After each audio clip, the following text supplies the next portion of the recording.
96.7 KCAL rocks. It is your Thursday, and man, do we have some sports to talk. I can't wait till we get to our guy, Pep. What's up, Pep? Listen, I don't know if Laker fans are in panic mode just yet, but the NBA bubble really has not been very kind to the top NBA teams as we, start these playoffs. And I'm talking about the Lakers losing game one against the hottest team and the hottest player, Damian Lillard and the Portland Trailblazers.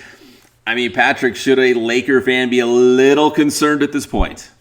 It always is a little bit scary because, for Portland, it is mission accomplished. I mean, you want to steal that first game if you're them. And Damian Lillard, like you said, he is just bananas right now. I mean, shooting from the logo, he's like the new Reggie Miller. No kidding. Like, he can shoot from anywhere on the floor. He comes up big in big moments. This is a scrappy team that, just wanted a shot to make the playoffs. Not only did they get into the playoffs, now they're trying to knock off the number one seed Lakers. Exactly the team that you don't want to see, that scary team who could kill anyone. I'll say it's not time to hit the panic button yet. This next game is going to tell a lot. If this happens again, it's going to be panic button big time. Game 2 is tonight. Lakers-Blazers, game 2 of that playoff series. And you're right, tonight will be very telling if the Lakers are going to bounce back or if Portland, who really has nothing to lose. I mean, they were backed into a corner just to get into the playoffs. And here they are, man. They got nothing to lose, and they're letting it all hang out right now inside that bubble.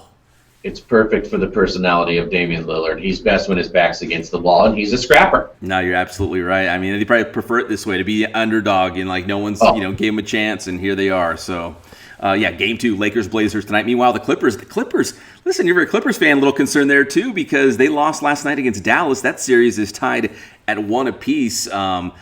And the pride of King High School in Riverside, Kawhi Leonard, 35 points, 10 rebounds, another monster game for the former King Wolf, but 127-114 last night in Luka Doncic of Dallas. Yeah. Dude, speaking of unbelievable players, Dame Lillard and Luka Doncic just own that bubble right now. You know who else is a great player? You're right. Luka is absolutely a freaking star. I mean, he just broke Kareem Abdul-Jabbar's record for his first 2 playoff games. It was the most points since Kareem. I mean, come on, nobody beats Kareem. But also, you know who is great? Is Kristaps Porzingis. That guy is unbelievable. Dude, he is a inside, outside. He does it all. A skinny 7-footer who's pulling up for 25-foot three-pointers. Guys that big shouldn't be shooting that deep, but he does, and he makes them. Then puts it on the floor and does a little wiggle and takes it to the... I mean, he's 7'3". It's crazy. And I think Dallas is one of those teams, maybe like a Portland too, that we didn't really look at and say, okay, these guys could be a problem, right? These guys could be a problem inside the bubble. I think, the Lakers and the Clippers, for that matter, probably looked around, they kind of gauged the room and said, okay, we better keep an eye on Houston. We better keep an eye on Denver, maybe Utah. There were certain teams out there you just knew they could be a problem. I think Portland and Dallas were 2 of those teams that kind of crept up on a lot of people, and here we are. And you saw Porzingis stick up for Luka. They got a little dynamic duo thing going on, and they're coming to kick some ass. Dude, they are. They are, man. So the Clippers and Mavericks tied at 1 apiece. So it looks like the Clippers and Lakers both have a battle on their hands in the first round of this NBA playoffs inside that bubble. Their hands are full. Yeah, it is. It's going to be a lot of fun going through these NBA playoffs because it sounds like any team can win. Even in the Eastern Conference, we're going to have some real battles out there. We got some baseball to get to. We got some NFL to get to. It's all brought to you by Matheson Gas. They are the gas professionals. 3 locations across the Inland Empire to get your gas. They got the cooling supplies. I know we all could use that across the Inland Empire.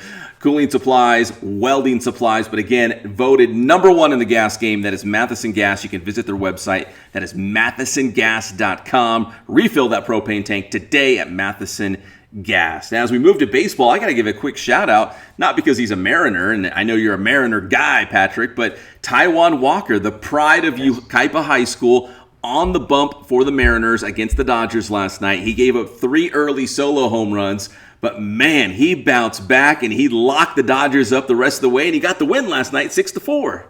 I love it, man, because he's been a Mariner before, and he went away, and he came back. And also, I know I always give a shout-out to the homie right over here at the gas station. He's one of his best friends he went to high school with. He was like, because he saw my Mariner shirt one day, and he was like, do you know Walker? And I was like, no. He goes, oh, that's my homie. I was like, so shout-out to the gas station homie, because his boy just got us a win. See, you know what, man? When you're from the Inland Empire, we never forget that we always root for our own. That's awesome. No, absolutely. He went 7 innings last night, 8 strikeouts. He improved his record to 2-2. And you're right, real quick on Taijuan Walker, he came up with Seattle, and then he went to Arizona. Now he's back with Seattle, and he's doing pretty well, man. I know Ukaipa High School is really proud of this guy. Absolutely. Love it. And he beat the best team in baseball, the Dodgers. So that was a big win last night for Seattle. Seager on Seager crime. Yeah, it was. Corey and Kyle Seager, yeah. And those brothers, what was it, the first game of the series, they both homered, right, in the same game? First time they ever played against each other ever in the major leagues. It was really cool for their parents. Dude, can you imagine being a parent? And then they both hit a bomb. Oh, my God. I mean, really cool at Dodger Stadium. It was really fun to watch. Unbelievable. Can't even wrap my brain around that one. That's unbelievable. Another quick baseball note, real quick. Trevor Bauer, who's a pitcher for the Cincinnati Reds, he wanted to wear cleats with Joe Kelly's face on them. And because I bring up Joe Kelly because, again, not only is he a Dodger, but he's the pride of Corona High School, the pride of UC Riverside. Yeah. But Joe Kelly's face on his cleats and also free Joe Kelly on his cleats. And Major League Baseball said, if you go out on that mound wearing those cleats, we will throw you out of the game, we will suspend you, and we will fine you. I kind of love that baseball has these characters, man. I love that Joe Kelly's a character. And Bauer outage, he's a character. Dude, he's a big-time character. It's like, dude. I love it. What's the harm? You know what I mean? Yeah. Like, come on. Baseball needs a little wiggle room here. That clubhouse is very joking, and personalities are allowed to be a little more robust in baseball, and I kind of like that. I kind of like it too, and usually I would say it's a long season. It's 162 games. Let these guys have a little fun. I know it's a shorter season, but still, come on. No, come on. It's like you said, have a little fun. Yes, not a big deal. Transitioning now to the NFL. NFL camps, are underway. Full pads are out. Full teams are running around, getting ready for that first week of NFL football. And gosh, less than a month now as we get closer to that first games. But I wanted to say in New England, they're saying they could platoon quarterbacks. So they brought in Cam Newton. And Bill Belichick said he's up to the idea of maybe playing more than one quarterback at once. I think what he's doing here, I believe that Cam Newton's going to be the quarterback. But what I think he's doing here is that way he doesn't have to field a bunch of questions on who the quarterback is going to be. Hey, maybe it's both of them. This is Belichick being Belichick. Yeah, it's something put my alert up like, okay, this doesn't sound right. This is not a Bill Belichick move. Like, he's got his own hidden agenda right now. Like, he knows what's going on, and it's like he would just come out and be like, oh, platooning quarterbacks, that sounds like a good idea. Maybe we'll do that. Like, no. He is strategically playing the room, and he knows exactly what's going on. And I think you're right, Patrick. Like, he's not going to platoon quarterbacks. He's just saying that because he's got his own plan behind the scenes, and he's going to let it unfold. He has played this game before. Yes, he has.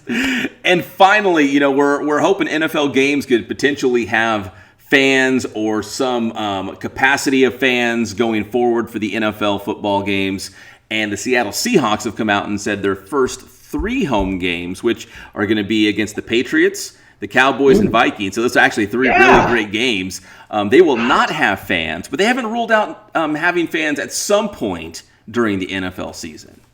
I love this move, and I know some people don't like it. Of course, I want fans at the game. But if this continues and the numbers keep going up or whatever, then they'll be fine. They're all scheduled. They're prepared for it. But also, I think this is a good move to do a preemptive strike because you can always walk this back. If suddenly there is a vaccine, if suddenly it does get a lot better, then you can go to 20% capacity or 50% capacity. I love it. I say don't make a decision yet, or make your decision right now because you can walk it back.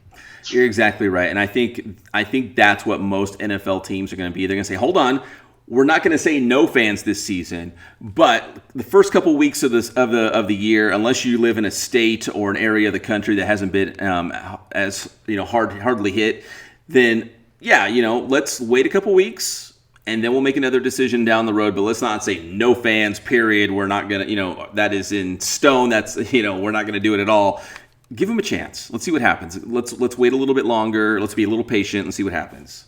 At least we got some games. Pep, tell them how to get your stuff. It's Inland Sports. Right now, check out the show on the Inland Sports YouTube channel. High school football should have started this week. I hate to be a bummer, but it should have started this week. We talk about it. Inland Sports, YouTube, Instagram, Facebook, and Twitter. Thanks, Pep.